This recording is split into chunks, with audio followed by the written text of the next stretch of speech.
रोहित और कमल बहुत ही अच्छे दोस्त थे। दोनों हमेशा साथ रहते थे और जो भी करना होता था साथ में ही करते थे। एक दिन की बात है, दोनों अपने गांव में बैठकर कुछ करने के लिए सोच रहे थे कि तभी रोहित ने कहा, कमल चलो शहर की ओर चलते हैं, वहीं पर चलकर कुछ करते हैं। फिर क्या था, दोनों ने अपने सारे सामान पैक कर लिया और शहर की तरफ चलने लगे। लेकिन रास्ते में एक नदी थी जो कि गांव पार करने के बाद आती थी। ठंड का मौसम था, नदी का पानी बर्फ की तरह हो रहा था। पहले तो दोनों डर से गए, लेकिन थोड़ी देर बाद दोनों हिम्मत करके आगे बढ़े। तभी रोहित का पैर फिसल गया और वह गिर गया और वह वापस आ गया। लेकिन कमल चलता गया और थोड़ी देर बाद उसका पैर भी फिसल गया, लेकिन कमल रुका नहीं और चलता ही गया। रोहित उसको बुलाने लगा और बोला, कमल वापस आ जा, नहीं तो वहीं मर जाएगा। कमल बहुत ही हिम्मत वाला था, रुका नहीं, लेकिन कुछ दूर चलने के बाद फिर गिर गया।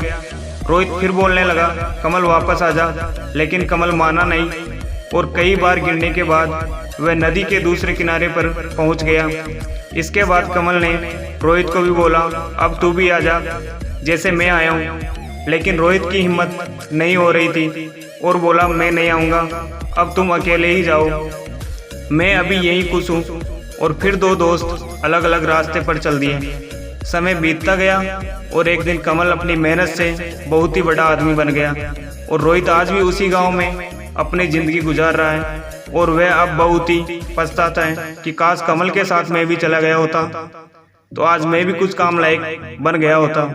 तो दोस्तों, हमारी लाइफ में भी ऐसा ही होता है कि हम लोग बहुत सारे काम नहीं कर पाते और डर के मारे पीछे आ जाते हैं, लेकिन सफल वही होता है जो लाइफ में बड़ा रिस्क ले लेता है।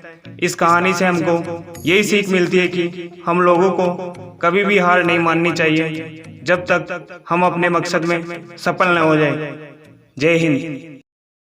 Subscribe now and press the bell icon.